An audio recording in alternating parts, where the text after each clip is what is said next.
Salut les sorceteurs et bienvenue dans un nouveau numéro de Toss a Coin to Your Writer. Je m'appelle Maeva Catalano, je suis autrice et passionnée de lecture. Toss a Coin to Your Writer, c'est le podcast sur l'écriture avec un titre anglais et un accent bien français. Chaque mois, retrouve un nouveau numéro avec un ou une super invitée qui évolue dans ce monde fabuleux qu'est le milieu de l'édition. Tu t'en doutes, on va parler du métier d'écrivain, mais également de lecture et de toutes les casquettes qu'il faut porter pour vivre de sa plume. Si tu es une âme courageuse, je t'encourage à poursuivre la lecture de cet épisode. Qui sait, entre deux créatures magiques, tu y rencontreras peut-être ton auteur préféré.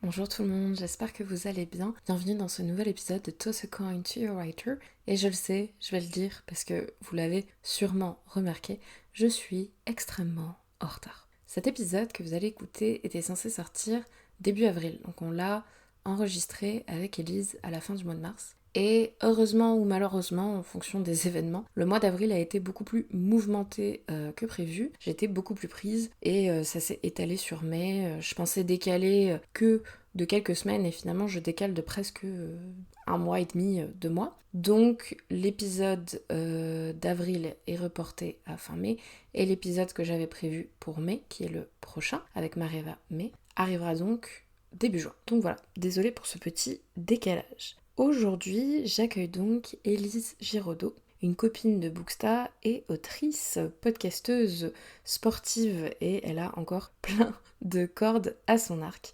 Aujourd'hui, on va parler, comme le titre de ce podcast le laisse présager, d'autofiction, mais également d'écriture thérapie, parce qu'on va parler de La vie en turquoise, le roman d'Élise, pour parler du combat de sa petite sœur avec son cancer. Et donc, on va parler de tout ce processus de création, d'exutoire, jusqu'à l'édition et jusqu'à d'autres objectifs, comme par exemple passer à la télé, parce que Élise a pu parler dans l'émission Ça commence aujourd'hui de son livre et de sa sœur. On parle également du cru, du trop vrai, du roman contemporain engagé. Est-ce qu'il dérange? Est-ce qu'il est vital? Et aussi comment se protéger quand on fait de l'autofiction et si des personnes peuvent ou non se reconnaître. Parce que, comme vous le savez, le cancer touche tout le monde, également les accompagnants, les proches, et c'est un sujet important, mais parfois difficile à transmettre dans la littérature. Il y a souvent des problèmes, par exemple, de curiosité maladive ou malsaine de certains lecteurs qui ne voient pas le mal. Vous allez donc pouvoir nous entendre discuter de tous ces sujets-là, ainsi que le fait d'être approché par une maison d'édition, même si ça finit par un nom, et aussi de ses futurs projets parce qu'elle a énormément de pain sur la planche. Pour tous les détails, je vous laisse écouter l'interview et on se retrouve tout de suite après. Bonne écoute. Bonjour Élise, comment vas-tu? Bonjour Maëva, ça va et toi? Ça va très bien, merci beaucoup d'être là aujourd'hui. Je suis très contente de t'accueillir pour cet épisode du mois d'avril. Je suis ravie d'être là aussi, donc tant mieux. Super. Alors, est-ce que tu pourrais te présenter en quelques mots pour les personnes qui ne te connaissent pas encore? Oui, donc moi c'est Élise Giraudot, j'ai 29 ans, je suis ingénieure en informatique et autrice et je fais aussi pas mal de sport sur mon temps libre et j'aime aussi beaucoup lire, et j'habite vers Paris. Voilà. Ok, très bien, parfait. Et comme tu l'as dit, voilà, tu as un parcours et un profil assez complet, tu fais plein de choses et tu as plein de passions.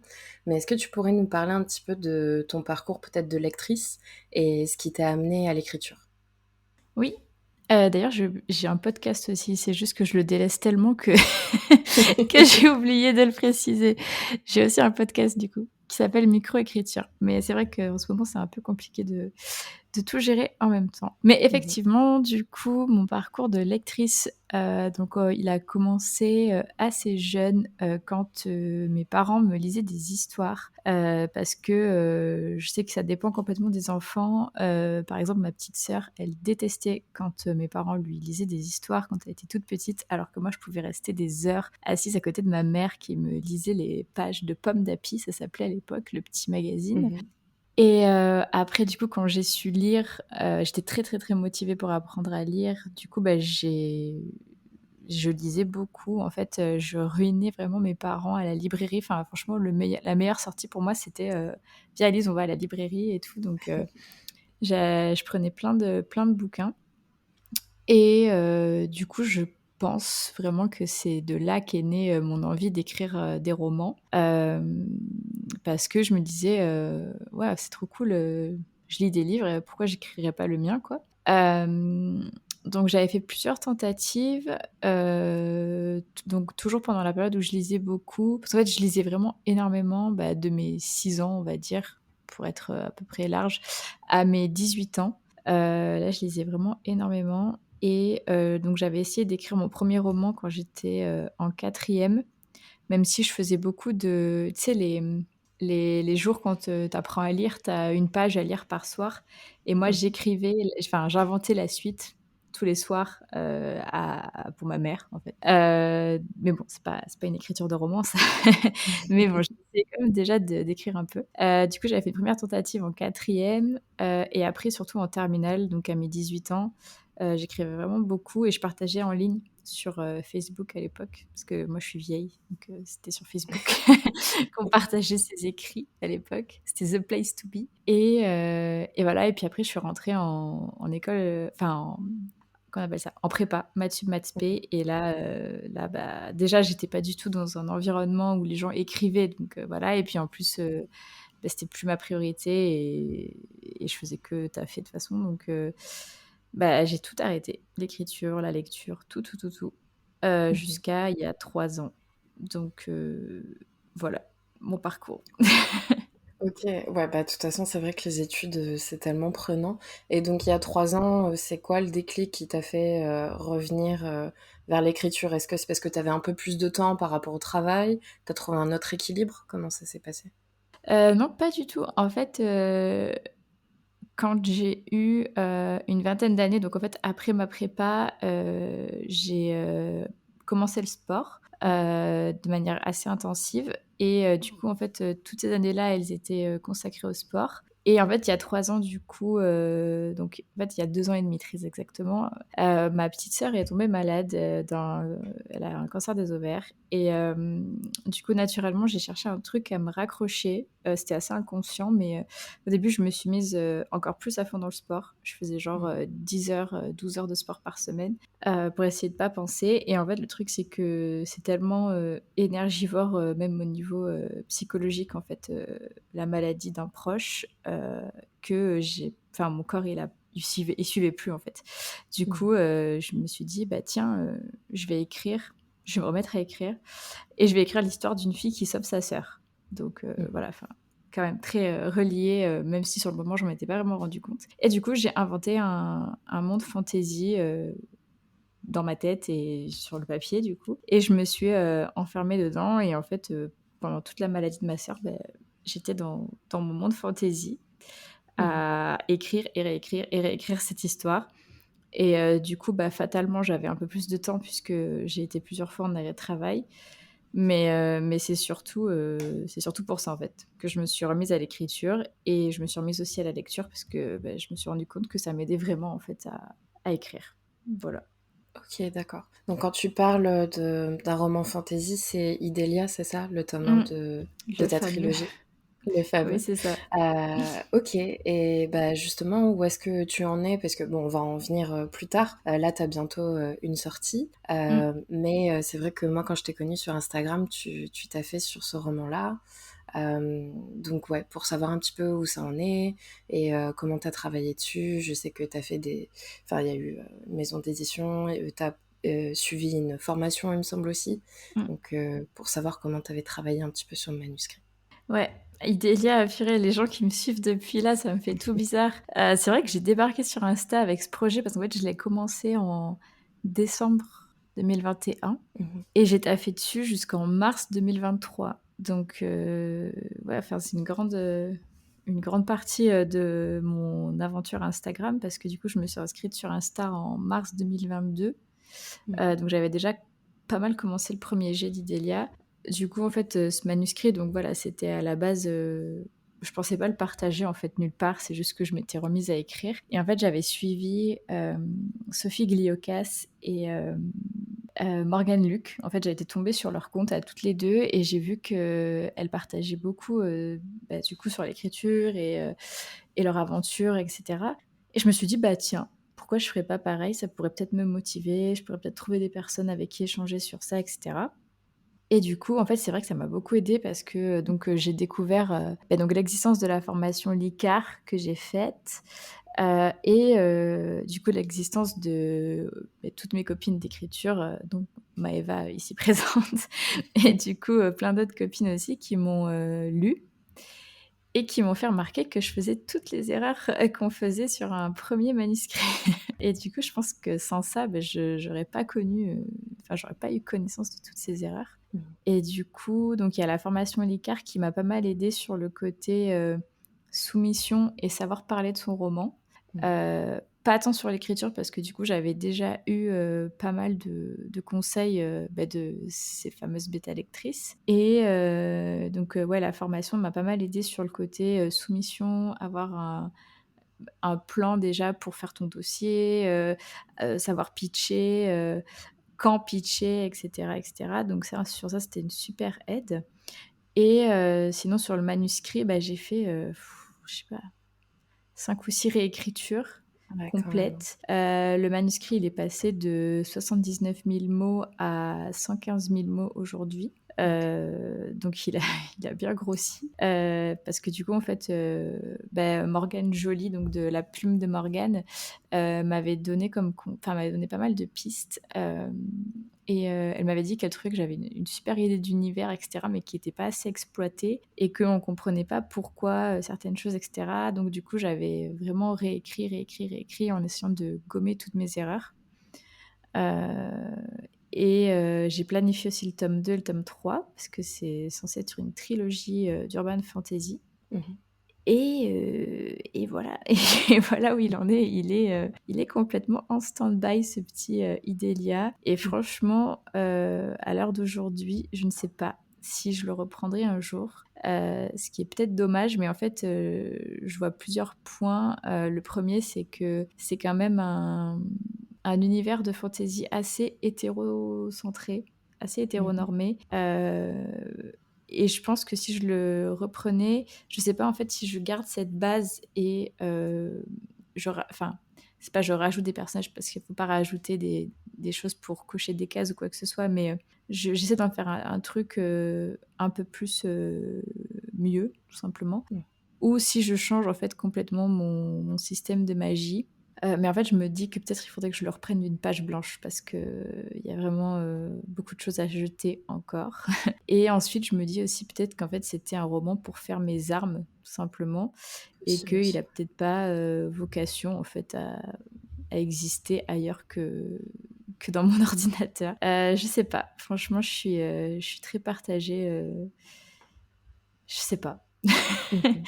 Voilà, la Oui, réponse est, c'est compliqué, ouais, de passer surtout, tu fait beaucoup de réécriture déjà, mais t'as écrit d'autres romans entre-temps, donc quand t'as pris du recul sur un projet, y revenir, mmh, c'est pas facile.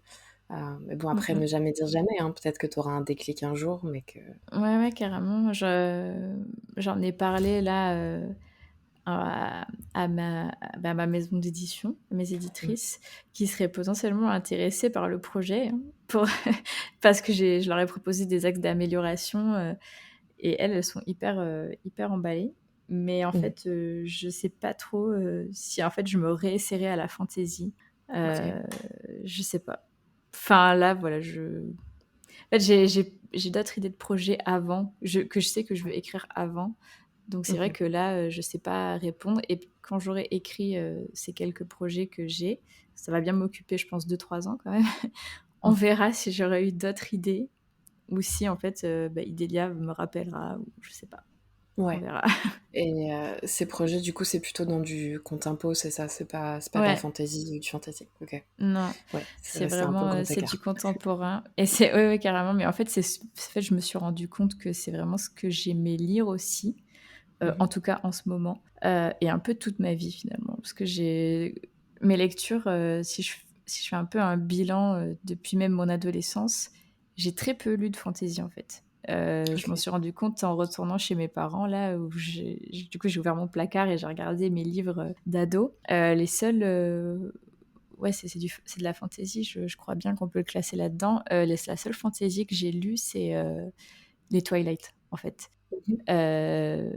Donc je me rappelle plus du titre du premier en français. Heu, Tenta non, pas Tentation, non. non, c'est un Fascination. truc, voilà, c'est ça. Donc Fascination, Tentation et tout ça.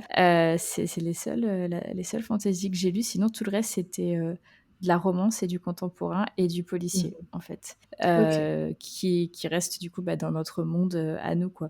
Donc Ouais. en fait, je pense qu'avant d'écrire de la fantasy, ce serait bien que je lise plus de fantasy, quoi. Mmh. Parce que j'avais commencé Game of Thrones, et je l'ai pas terminé. Et j'avais commencé Le Seigneur des Anneaux aussi, mais je l'ai pas terminé. Mmh. Donc je pense qu'il faudrait que je me tape quand même tous ces classiques avant de me prétendre, autrice de fantasy, enfin, après chacun, enfin, je veux dire, c'était pas Oui, bien sûr. une obligation, mais moi, en tout cas, je sais que ce que je lis m'aide vraiment à écrire ce que je veux écrire, quoi. Donc Ouais. je pense que j'en ai besoin, en fait. Non, oui, Donc c'est voilà. formateur, c'est sûr. Puis Mmh. surtout que, bon, Twilight, je crois qu'on y est toutes assez, à l'adolescence. Oui. Mais c'est vrai que c'était quand même ancré aussi, surtout, dans notre monde, donc c'est le côté bon, il y a du fantastique avec, les vampires et cetera, mais Mmh. ça reste contemporain, pour l'époque et tout. Et du Ouais. coup, bah, dans ton adolescence ou même aujourd'hui, c'est quoi justement les univers qui t'inspirent? Comme tu parlais, voilà, de policiers, du contemporain ou autre. Est-ce que, je sais Mmh. pas, c'est de la romance, des thrillers? Est-ce qu'il y a plusieurs genres qui t'inspirent? Ouais, il y a plusieurs genres qui m'inspirent, donc dans ce qui est dans le domaine de l'imaginaire, donc comme je disais, j'en lis très peu, mais c'est vraiment l'urban fantasy, donc ce qui se passe, enfin, voilà, les trucs dans le monde, caché. Je pense aussi au roman que j'ai adoré là récemment, de ma copine Aurore Vasselin, qui s'appelle, Subdown, où, bah, c'est aussi dans notre monde et il y a de la magie cachée et ça, j'adore, en fait. Je pense que c'est vraiment ce que je préfère dans ce qui est dans le domaine de l'imaginaire. Mmh mh. Et après sinon, ouais, j'aime beaucoup, le contemporain engagé. En ce moment, c'est vraiment, c'est vraiment ma came. Ça, c'est je lis enfin, pas pratiquement que ça, parce que c'est assez difficile à trouver en vrai. Mmh. Vraiment des romans, genre 100 romans, tu vois? Pas des choses qui sont témoignages ou quoi, genre vraiment Ouais. des romans. Donc ça, j'adore et la romance aussi, même si pareil, j'ai de plus en plus de mal à trouver des bonnes romances parce que je sais pas, enfin, des bonnes romances, il y en a plein, mais genre des romances qui me plaisent surtout. Parce Oui. que c'est vrai que moi, je suis pas très smut, je suis pas très, cœur, cœur, paillettes, love. Enfin, je parais vraiment aigrie quand je dis ça comme ça, mais en fait, je sais pas, il y a des moments, je trouve ça un peu niais et ça me dérange, Mmh. donc voilà. Bah, alors que quand j'étais ado, j'adorais, hein, mais bon, voilà. Et sinon, en ce moment, ce que j'adore lire, c'est le cosy mystery. Franchement, OK. c'est vraiment, j'aime trop, en fait, parce que moi, j'aime trop les enquêtes, Mmh mh. j'aime trop, le true crime Ouais. et en fait, quand, tu lis un truc, qui est quand même un peu cocooning parce que les gens, ils ont leur petite vie à côté, mais qu'en même temps, ils font l'enquête et tout, je sais pas, j'aime trop. Donc en ce moment, je lis ça. Est-ce que tu as des recos? Parce que j'en ai vu un peu en librairie, je crois que c'est Agathe Raisin, ce genre de choses.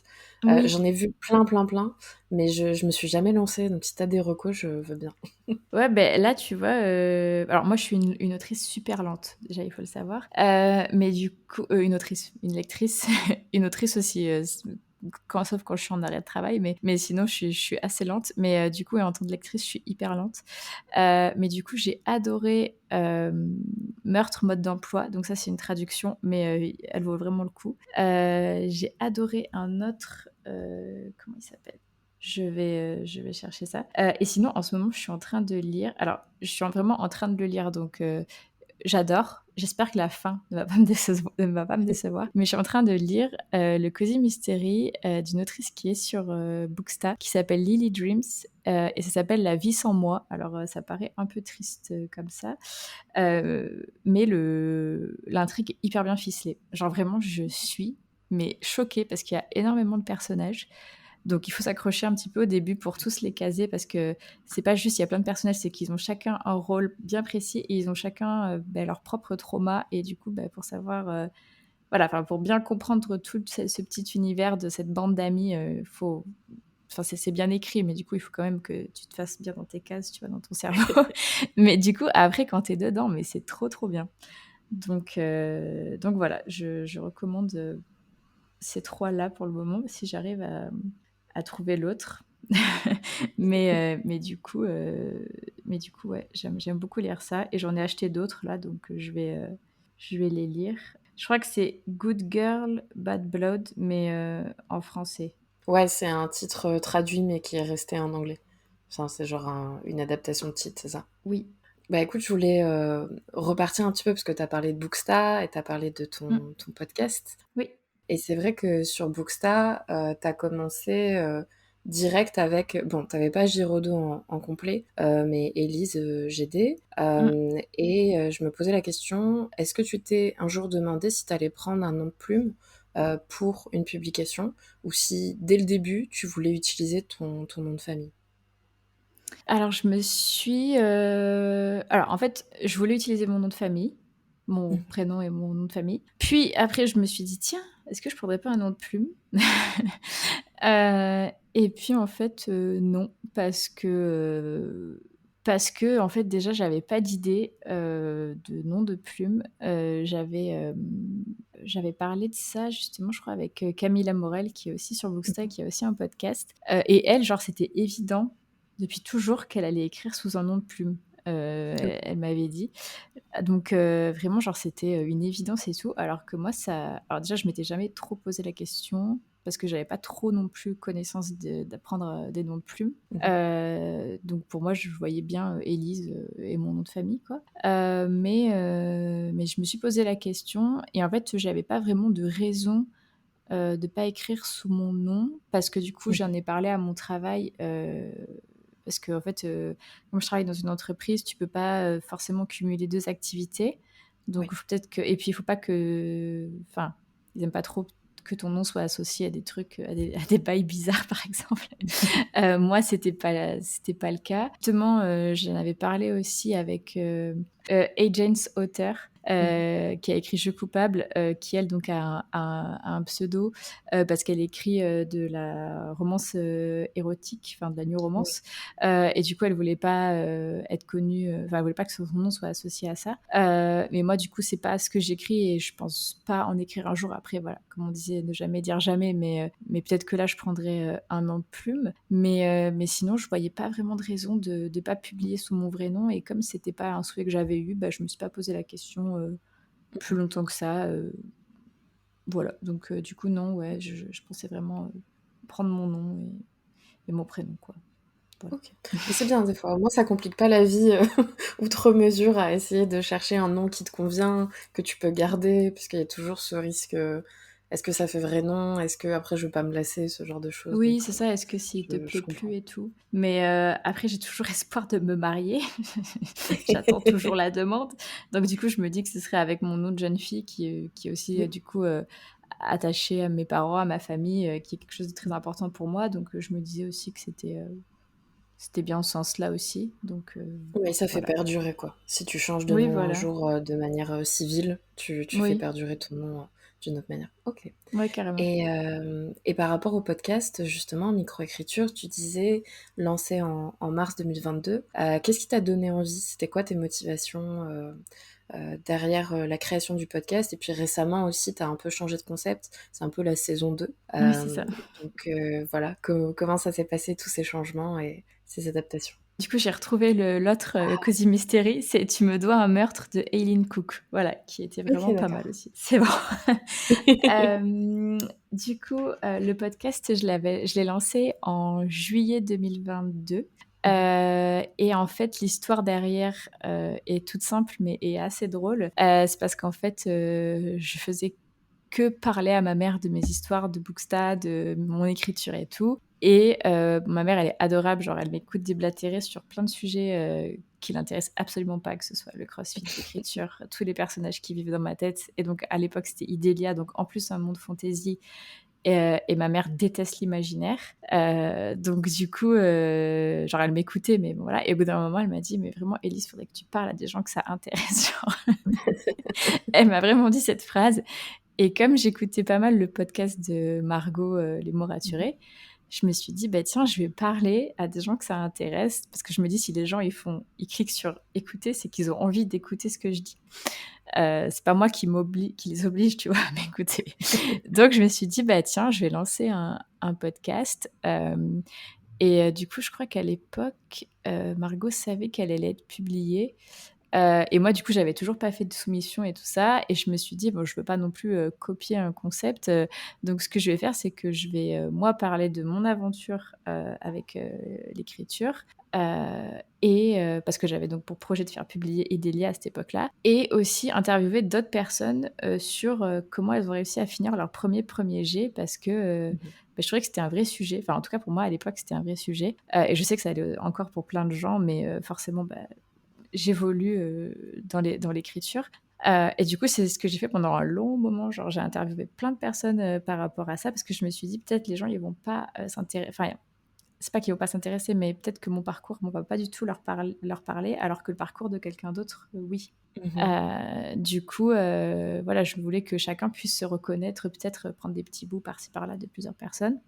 Et en fait, j'ai eu l'impression d'être un peu arrivée au bout du truc parce qu'à chaque fois que je faisais des interviews, je reprenais la même trame et même si j'essayais d'adapter par rapport au parcours de chacun, je me suis dit c'est un peu redondant. Et puis en fait, j'avais envie de parler de plein d'autres choses. Et en fait, c'est ça qui, c'est ça qui me frustre un peu sur. Enfin, c'est pas que ça me frustre parce que je pense que j'arrive quand même à le faire un petit peu, mais c'est vrai que moi j'ai envie de parler plein de trucs en fait. J'ai envie de parler de sport, j'ai envie de parler d'écriture, j'ai envie de parler bah ouais, de lecture, j'ai envie de parler de santé mentale, j'ai envie de parler de. Enfin, je sais pas, de mille et un trucs, de relations amoureuses, de machin, de conseils. Bref, j'ai envie de faire plein de trucs. Et le problème, c'est qu'après, si. Bah, les gens, ils peuvent se perdre et en même temps avoir un compte dédié à chaque truc, genre c'est impossible. Genre moi, j'arrive pas à Non, gérer c'est plusieurs pas comptes. possible. Ou alors, faut faire ça à plein temps, quoi. Ah Mais ouais, ouais, c'est avec ça. ouais, un boulot normal, on va dire, à côté, c'est pas possible.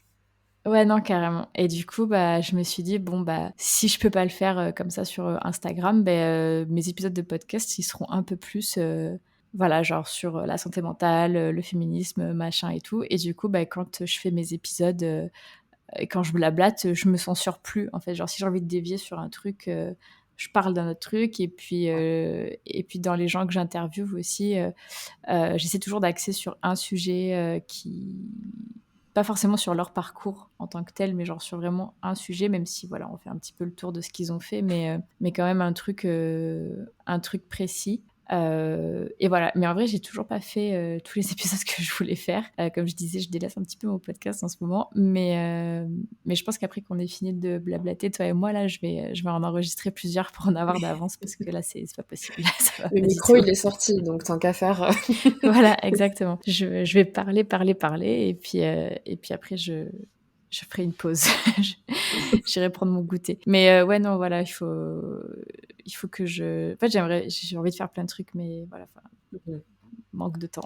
Il faut Ouais, c'est prioriser. compliqué, c'est compliqué. Mais déjà, tu vois, c'est bien de dire, bon, c'est pas trop possible sur Insta, du coup, je prends un autre canal et je fais un truc, Mm, pas forcément plus lifestyle, mais te dire, bon, ok, j'ai commencé micro-écriture, mais si j'ai envie de parler d'autre chose, je peux. Et puis, de toute façon, les gens, ils te suivent, comme tu disais, pas que pour des interviews, ou pas que parce que tu vas blablater sur une fantaisie, mais aussi par rapport à ta voix, ta personnalité, et après, bon, ils sont pas obligés d'écouter tous les épisodes, mais si mm, mm. t'as, on va dire, un fil ou une ligne conductrice qui leur plaît, ça suit, quoi.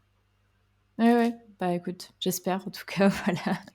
Bah écoute, je te propose de faire une micro interlude. J'aime bien faire une petite interview dans l'interview à chacun de mes épisodes.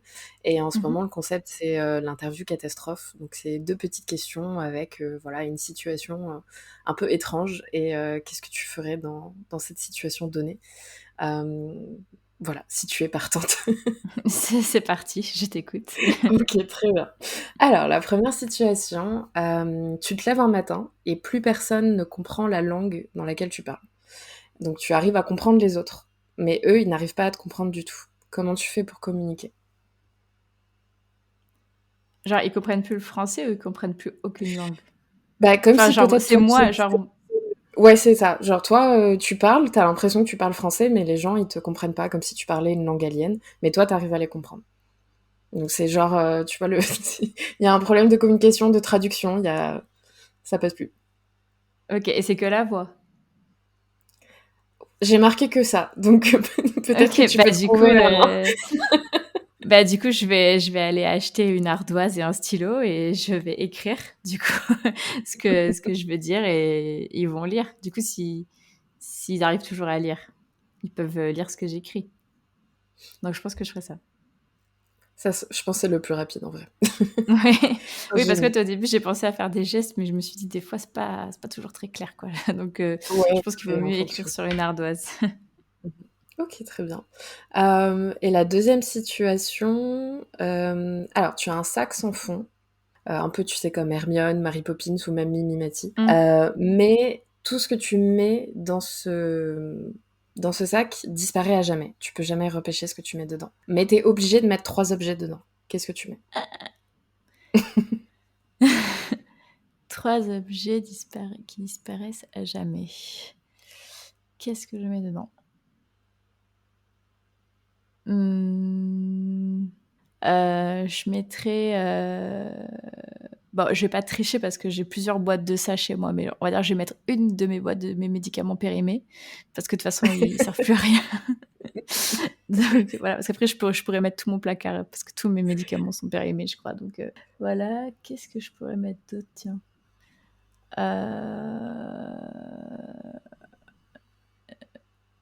Mes piles, que j'ai toujours pas amenées au truc à piles parce qu'elles ne marchent plus. Ça, c'est voilà. Et ah ben si, mon drap d'oreiller qui s'est troué cette nuit. Voilà. Puisque de toute façon, Je veux parce que c'est un sac de recyclage, du coup, tu vois, c'est voilà, exactement. En fait, je voulais pas jeter des trucs qui peuvent servir parce que tu vois, au début, je me suis dit, je je vais mettre comprends. un couteau, une fourchette et une cuillère, mais en vrai, On ça sait peut, ça jamais. peut servir, quoi, tu vois. Si Donc, t'es du le coup, ouais, dernier voilà. dans ton appart, c'est Voilà, du embêtant. coup, je vais mettre Ok, ça parce que c'est des trucs voilà, qui devraient aller à la poubelle ou au recyclage. Donc, voilà. c'est ça. Bon, écoute, j'espère qu'un jour on inventera ce sac, ça évitera d'aller à la déchetterie. Ça ira beaucoup Carrément, plus vite. carrément. Ok, très bien. Bah écoute, on va changer de registre. Merci d'avoir participé à cette Avec interlude. plaisir, c'est drôle. Et je voulais parler du coup bah, de ta sortie qui arrive Mmh, très vite parce que bah, du coup pour l'épisode d'avril, on mmh, y est. mmh, Et donc c'est pour ton roman La vie en turquoise. mmh, Et je voulais voilà, rentrer dans le sujet de l'autofiction, de l'écriture thérapie. mmh. Est-ce que tu pourrais nous expliquer un petit peu voilà, ce besoin d'écrire ce livre parce que tu l'as écrit en plus très très rapidement. Ouais. Donc, tout à l'heure, je disais, je suis une autrice quand même assez lente, sauf quand je suis en arrêt de travail parce que du coup, en fait, ce roman, je l'ai écrit, vraiment une grosse partie, quand j'étais, en arrêt de travail parce que du coup, j'ai perdu ma petite sœur le 23 pas du tout, le 19 mars 2023, du cancer des ovaires donc que j'avais mentionné, au début et du coup, bah, je lui avais fait la promesse de continuer à porter sa voix et que voilà, son combat qu'elle partageait sur les réseaux sociaux et qu'elle avait décidé aussi d'en faire un roman, enfin un roman, un livre témoignage. J'allais en faire un roman à 2 voix, donc la voix de 2 sœurs.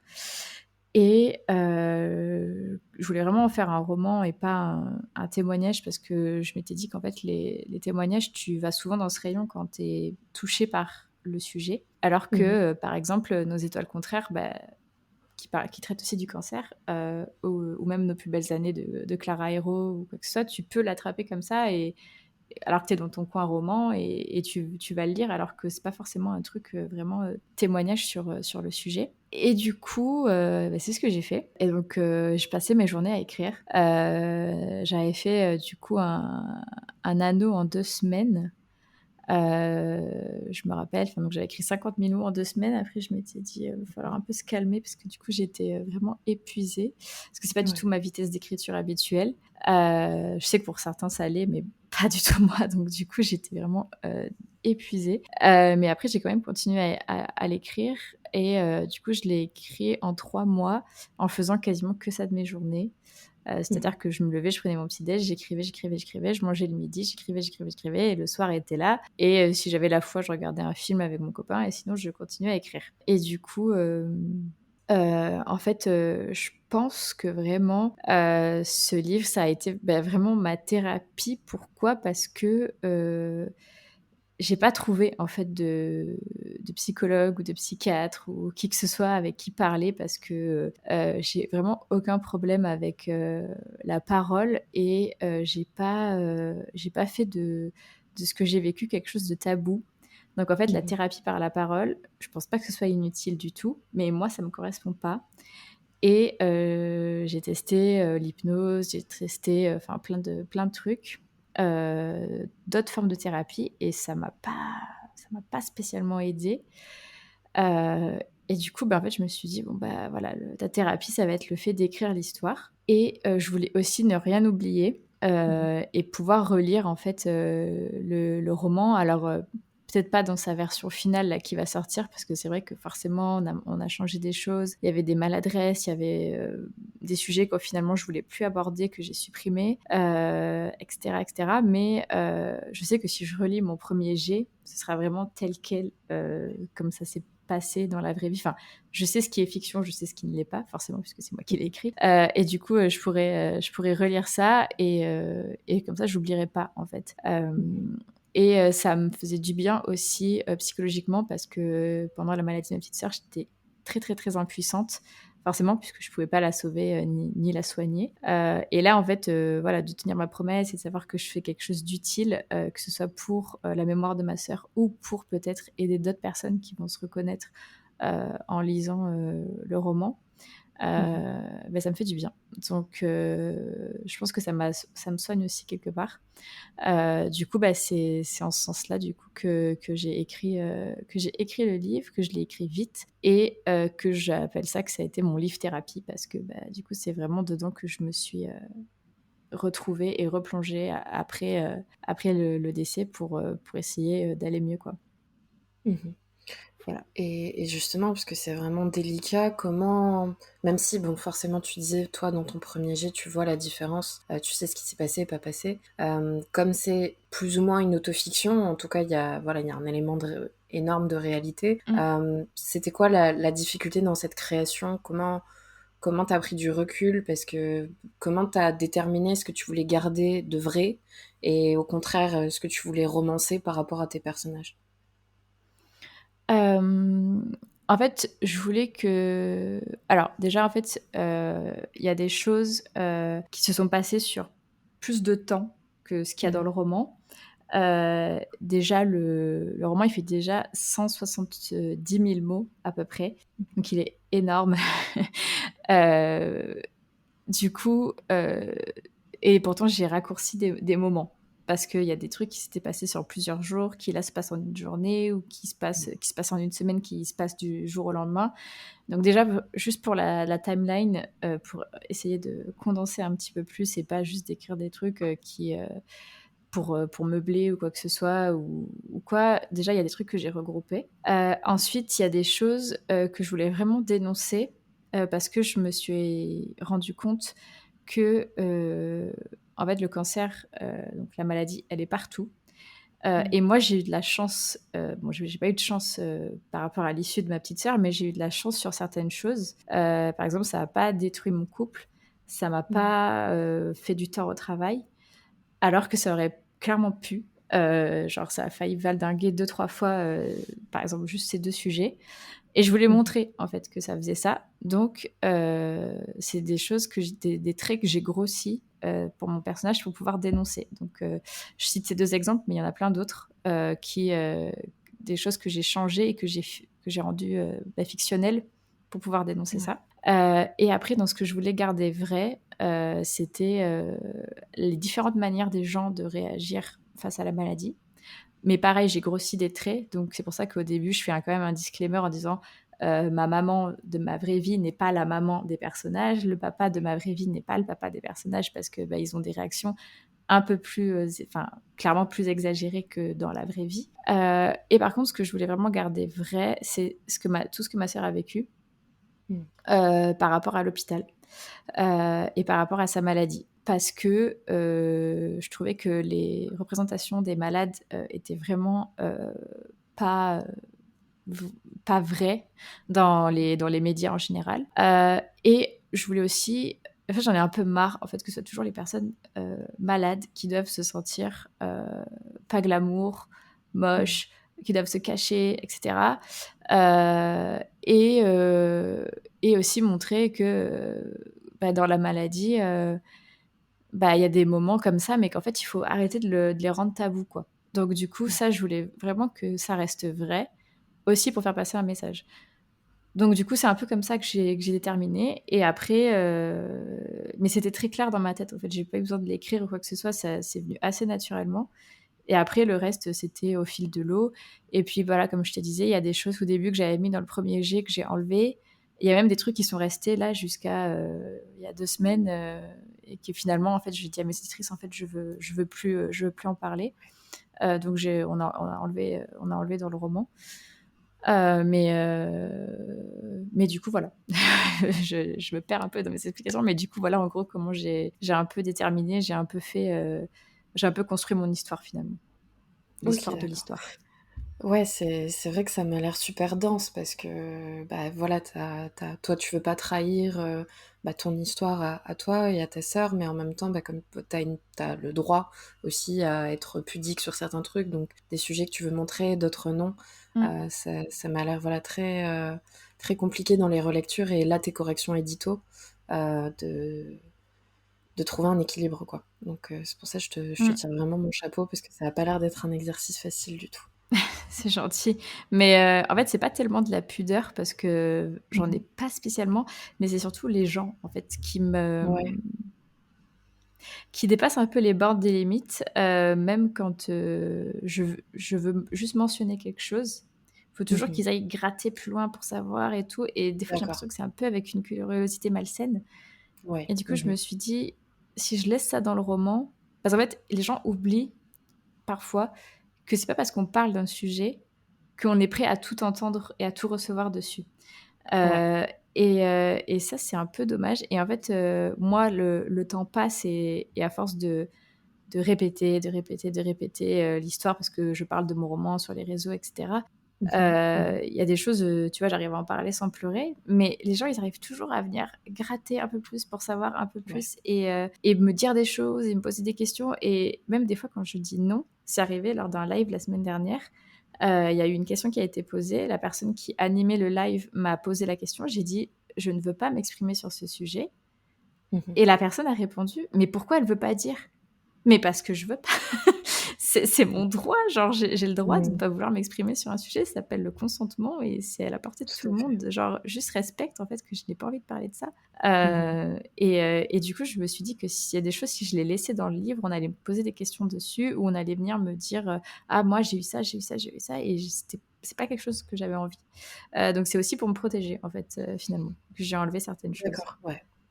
Ouais. Je comprends. Oui, et ça repose justement bah, la question de ce mélange entre fiction et réalité, parce que Mm, bah il y a des trucs qui te touchent directement et pas que les personnages par rapport à certaines choses que tu as voulu mm, dénoncer ou autre quoi. tout à fait. D'accord.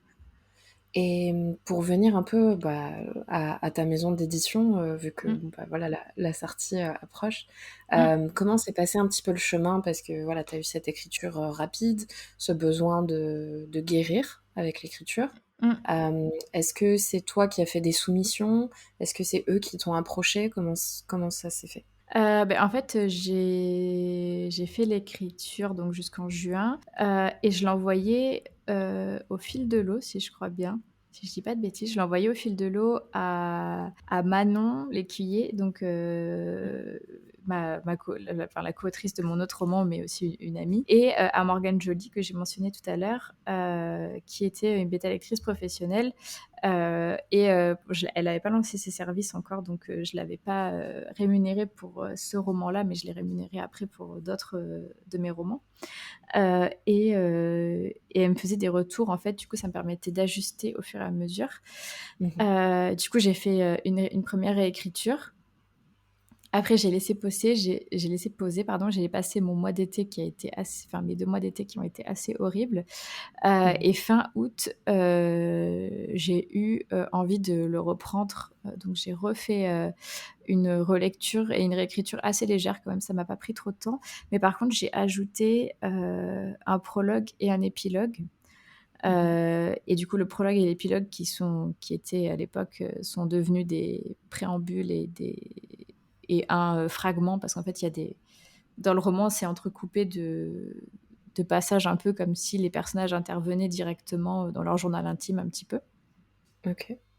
Et après, à partir de là, il y avait une maison d'édition qui m'avait approchée, donc je leur ai soumis.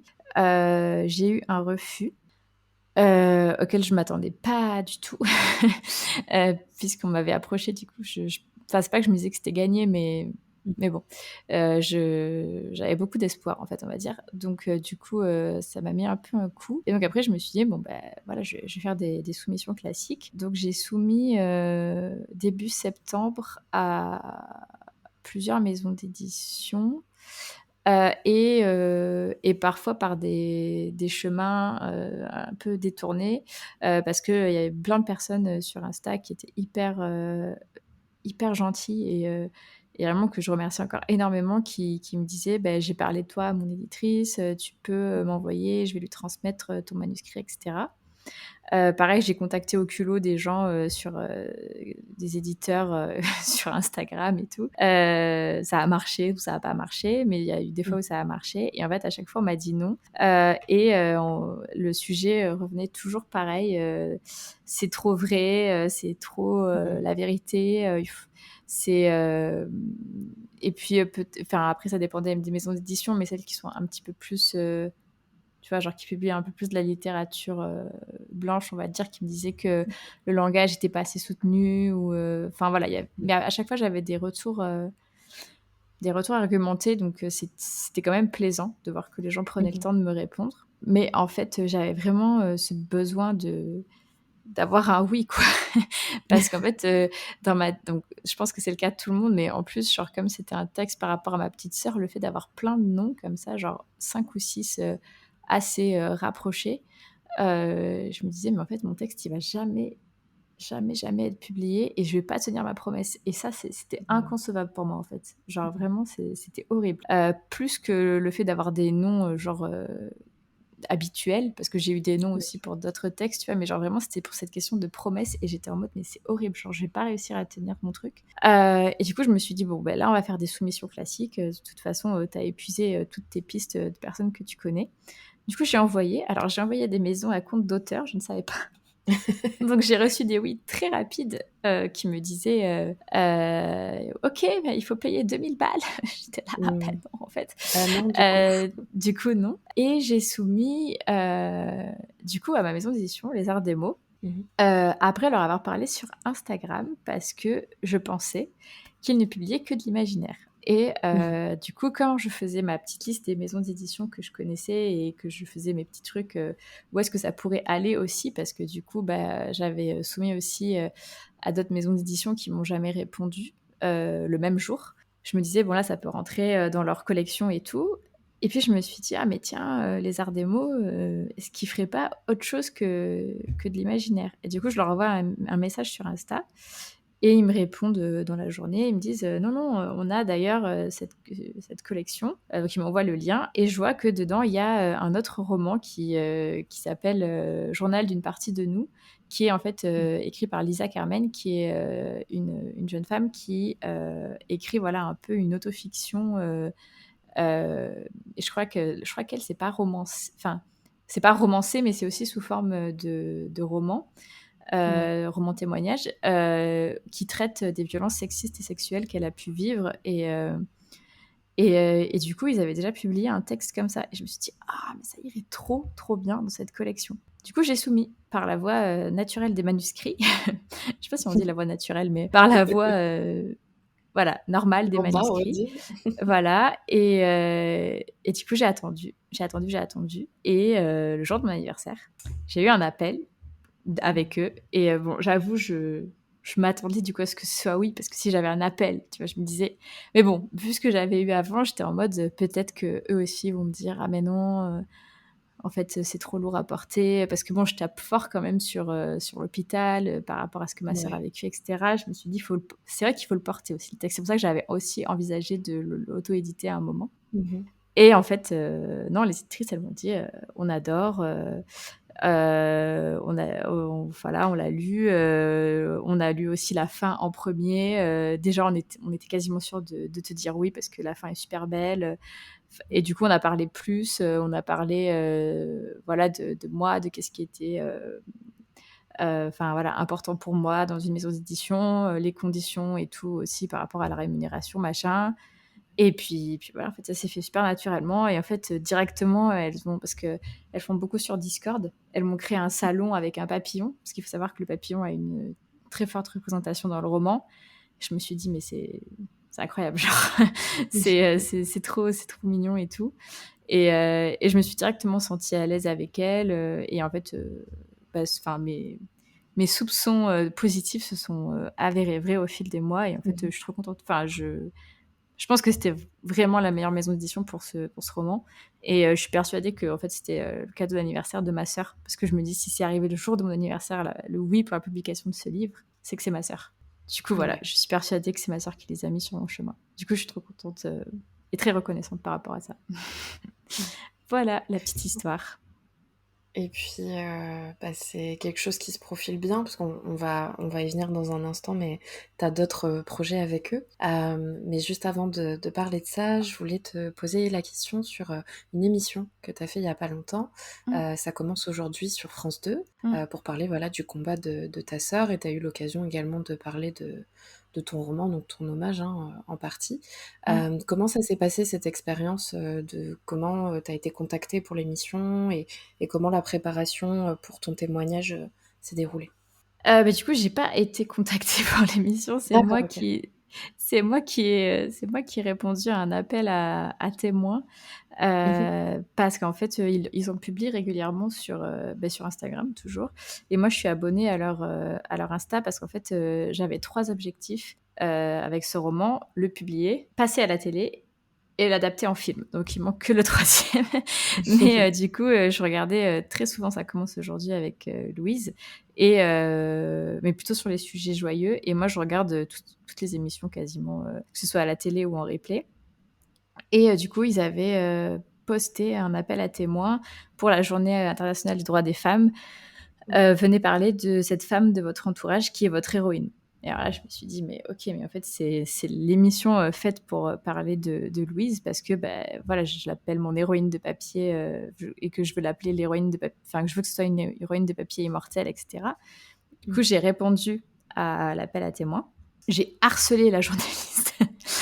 Clairement, je l'ai envoyé, sur son Insta, par mail, j'ai vraiment j'ai tout donné. Elle a vu, elle m'a répondu, elle m'a dit: «On a reçu énormément de personnes qui voulaient témoigner, donc voilà, on va devoir faire un choix et tout». Donc je l'ai Mmh. relancée en lui disant, «Je vous renouvelle mon envie de participer à l'émission et tout». Et finalement, elle m'a dit: «OK, bon, beh, tel jour, on va s'appeler et vous allez me raconter rapidement, pourquoi vous voulez témoigner, enfin, avec un peu plus de précision que ce que vous m'avez mis dans les mails et tout». Ça devait durer 15 minutes, j'ai parlé pendant 45 minutes. Du coup, voilà. Mais bon, du coup, j'avais vraiment, voilà, dit ce que j'avais à dire. Ensuite, elle m'a dit: «OK, bon, ben, on va présenter 6 projets et il y en aura 3 qui vont venir à l'émission, donc à notre rédactrice en chef. Il faudrait que tu D'accord. fasses, une vidéo où tu parles et où tu te présentes et tu expliques pourquoi tu veux venir à l'émission». Donc j'ai fait la vidéo, je leur ai envoyé et en fait, le lendemain, elle m'a dit, «Bah, tu as été retenue, pour participer à l'émission». Donc là, j'étais vraiment, trop contente et trop soulagée.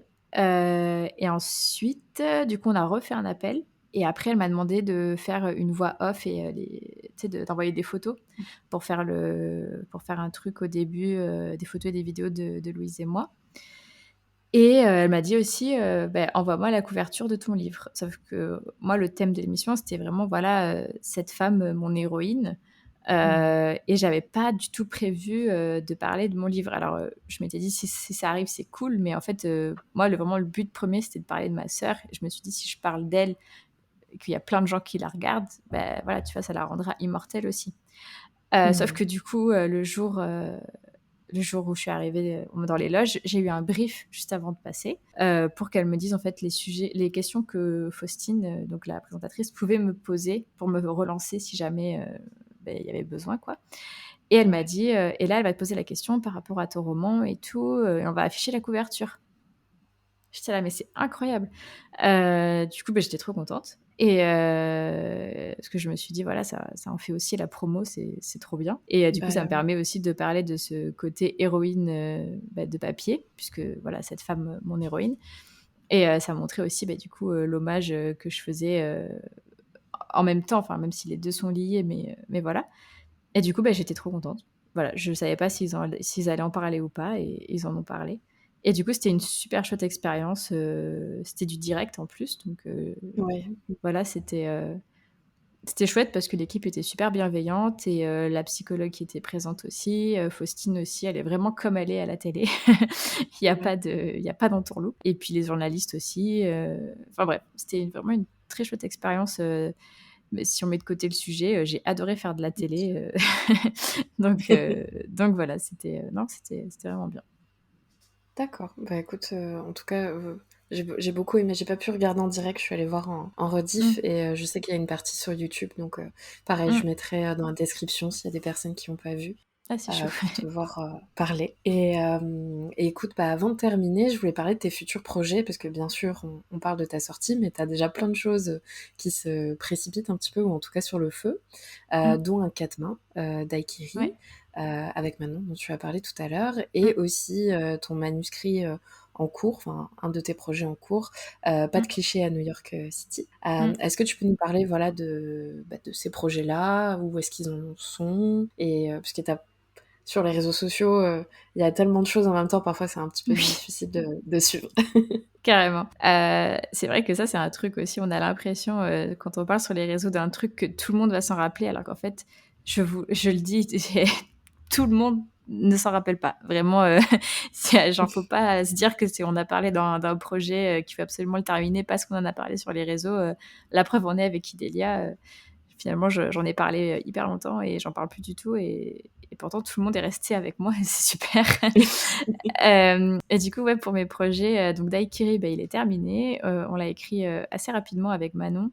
Et ça, j'ai hâte qu'on puisse faire de la promo à deux pour en parler parce que franchement, ça s'est hyper bien passé. Je sais qu'il y a plein de gens qui nous posent la question, est-ce que vous avez eu des tensions? Est-ce que vous êtes disputés? Est-ce que ça a été compliqué? Pas du tout. Donc, j'ai envie de montrer une expérience positive du quatre mains parce que c'est vrai que souvent on a des trucs en mode ça s'est mal passé, voilà. Ou alors il y en a une qui a shippé le projet, qui a fermé le doc à l'autre et tout. Nous, pas du Ah tout. ouais? Ouais, du coup, non, du coup, Daikiri à moitié dans ton lit, c'est une romance saphique entre deux filles qui ont le même petit copain, qui s'en rendent compte et qui le larguent et qui finalement après deviennent amies et qui décident de partir sur un coup de tête à l'île Maurice. Voilà. Et du coup, il se passe plein de choses là-bas et je vous laisse Mmh. le lire pour découvrir ce qui se passe. Et du coup, voilà, ça c'est notre projet. On l'a envoyé, pareil, avant que je signe dans ma maison d'édition Les Arts des Beaux, on l'a envoyé à plusieurs maisons d'édition, dont une qui nous avait approché et qui nous a dit non. Donc Ouais. pareil, on était un peu dégoûtés. Mais et du coup, là, ça fait oui, ça fait plus de 6 mois là qu'on l'a envoyé partout et on a reçu 0 réponse à part le nom de la maison d'édition qui nous avait approchés. Mmh. Et juste après, genre 2 semaines après avoir fait les soumissions, on l'avait posté sur Wattpad le début.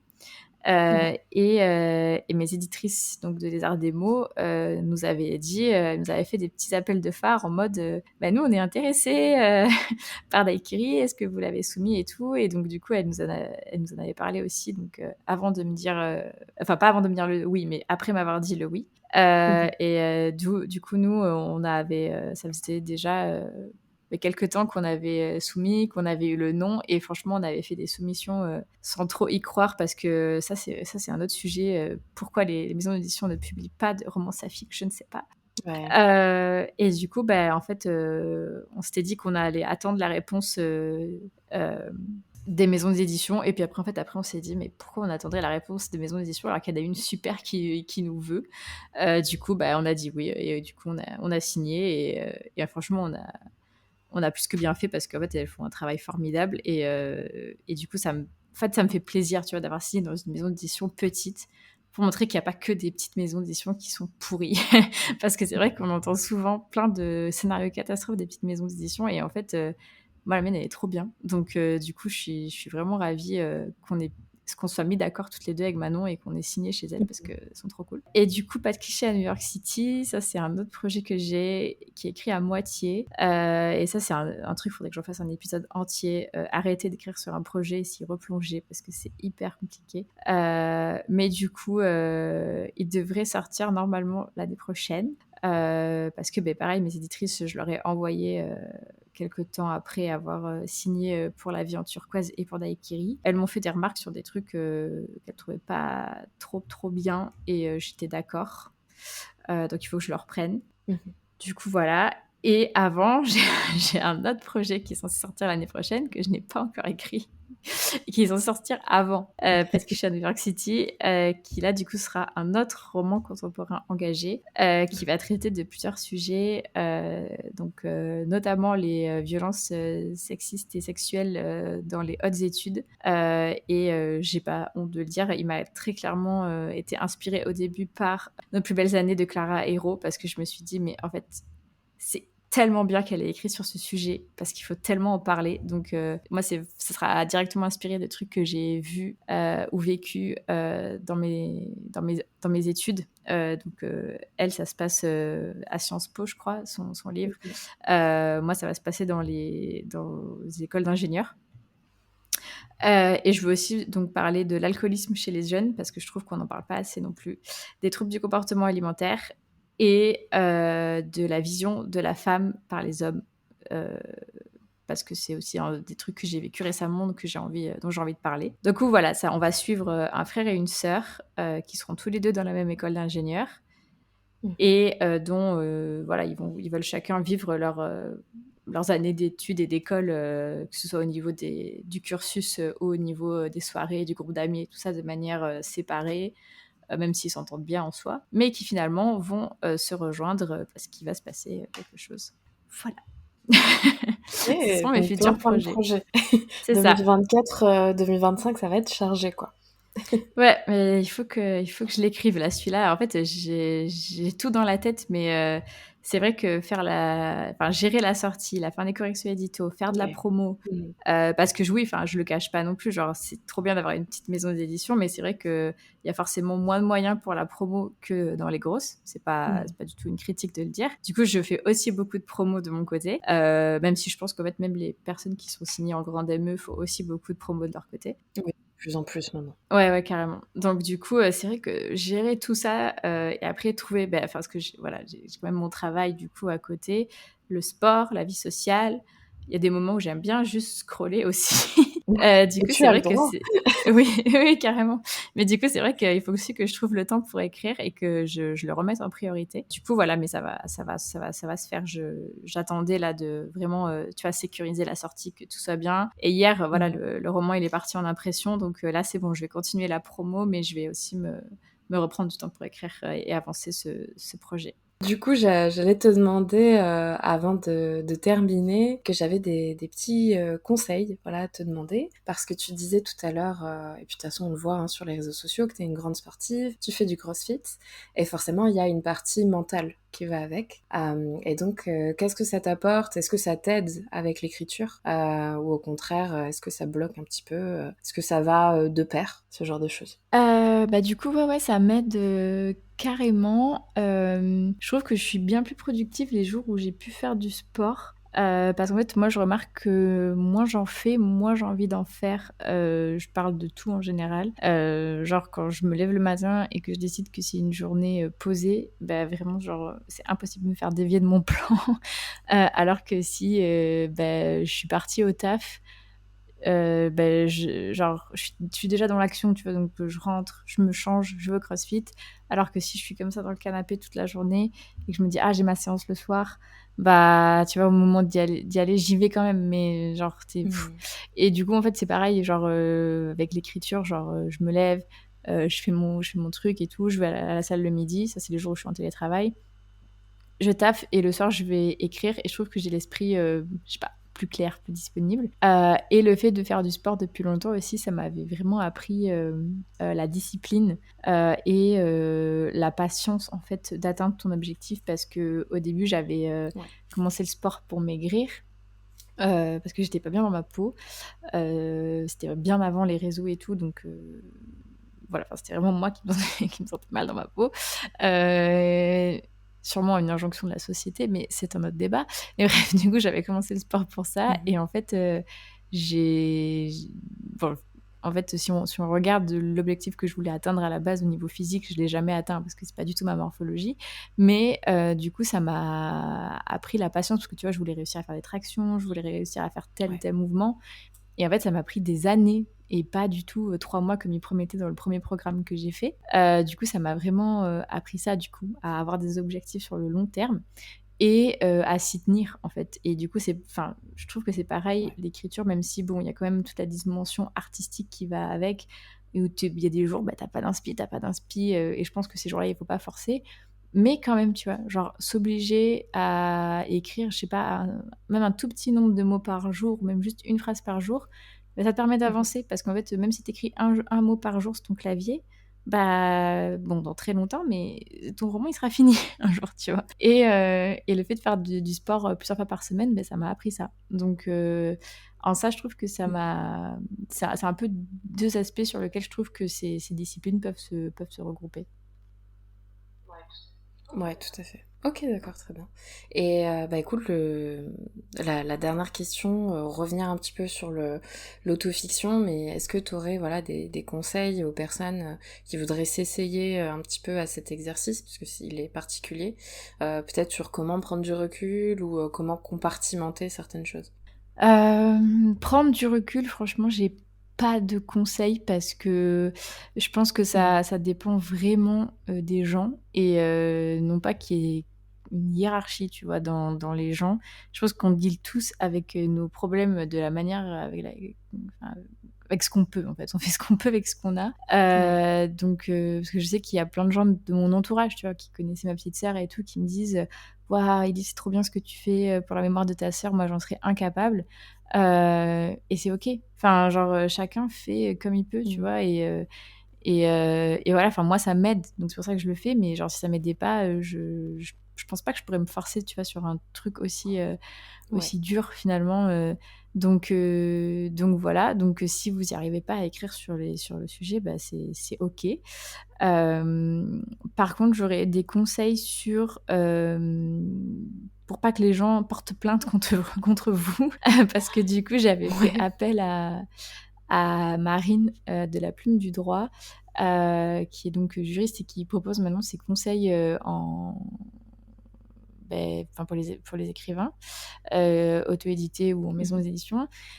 Et j'avais posé des questions sur les potentielles plaintes pour diffamation et plaintes pour atteinte à la vie privée. Mhm. Parce que si vous écrivez sur des personnes réelles et que vous dites des choses, elles peuvent potentiellement se reconnaître. Et du coup, en fait, ce qui est bien de faire, donc c'est pas elle qui m'a donné les conseils, mais c'est ce que j'ai compris des textes de loi qu'elle m'a ressorti, c'est qu'en fait, si vous décrivez des faits, euh, la personne peut pas porter plainte contre vous. Par contre, si vous Mhm. sous-entendez qu'elle fait des choses illégales, là, elle peut porter plainte contre vous. Donc, il Mhm. faut être assez factuel. Et si vous sous-entendez que un de vos personnages fait quelque chose d'illégal, faut faire attention que la personne ne puisse pas se reconnaître, ou en tout cas qu'il n'y ait aucune preuve pour Ouais. qu'elle puisse se reconnaître. Et pareil, après, si Mhm. vous écrivez des choses, par exemple des messages ou comme ça, moi je sais qu'il y a des messages qui sont vrais dedans, notamment ceux échangés entre ma sœur et moi. Mais bon, moi, je vais pas porter plainte contre moi et je sais que ma sœur était d'accord pour que je diffuse nos conversations. Par contre, du coup, d'autres messages qui s'échangent sont des faux messages parce que du coup, les vrais, ça Ouais. aurait pu être...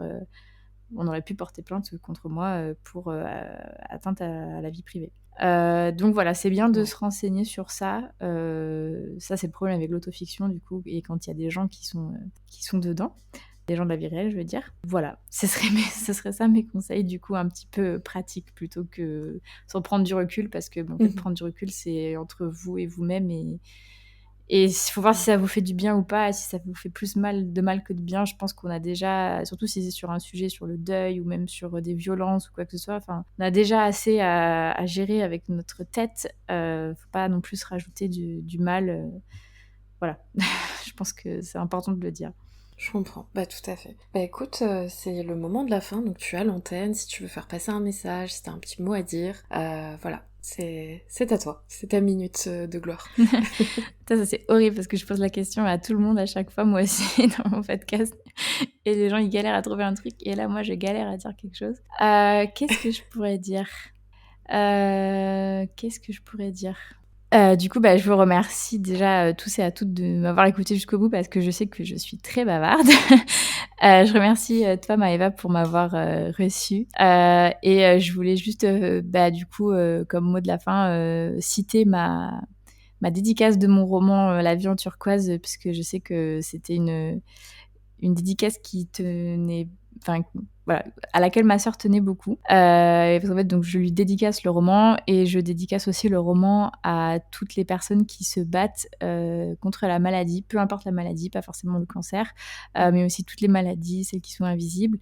Celles qui sont visibles aussi, qui se battent chez eux ou qui se battent à l'hôpital, parce que je trouve qu'on voit beaucoup de manière très médiatisée des personnes qui, par exemple, sont sur des plateaux télé parce qu'elles sont parties de rien, ou des grands sportifs, etc. Alors je crache pas du tout sur tous les efforts qu'ils ont dû faire, tout le monde mérite d'être célébré, mais je trouve que on dit souvent que eux c'est les vrais guerriers, les vraies guerrières. Pour moi, les vrais guerriers, les vraies guerrières de ce monde, c'est les personnes qui se battent contre la maladie tous les jours.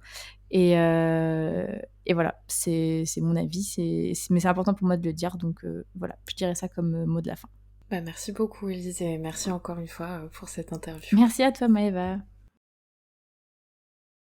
Encore merci à Elise d'être passée sur le podcast, c'était un plaisir de l'accueillir. J'étais très très contente de pouvoir parler de son livre La vie en turquoise, avec son sujet si poignant et si important. Vous retrouverez d'ailleurs les liens du roman, donc de sa maison d'édition Le Lézard des mots, en description, et je vous mettrai aussi l'émission, ça commence aujourd'hui, afin que vous puissiez voir le passage d'Elise. Bref, tous les détails sont en dessous, et nous on se retrouve très très vite pour le prochain épisode en solo et en interview, et plein de nouveaux concepts, je l'espère, pour l'été. Salut, prenez soin de vous. Merci à toi d'avoir écouté jusqu'au bout cette entrevue pour Toss a Coin to Your Writer. J'étais ravie de t'avoir à nos côtés pour cette interview et j'espère te revoir bientôt pour de nouvelles aventures. Tu retrouveras toutes les infos de cet épisode en description. Tu peux également me trouver et me contacter sur tous les réseaux sociaux à Maëva Catalano. Je sais, c'est pratique. On se voit dans un mois, ou plus rapidement encore si le dieu des romans le veut. À très vite.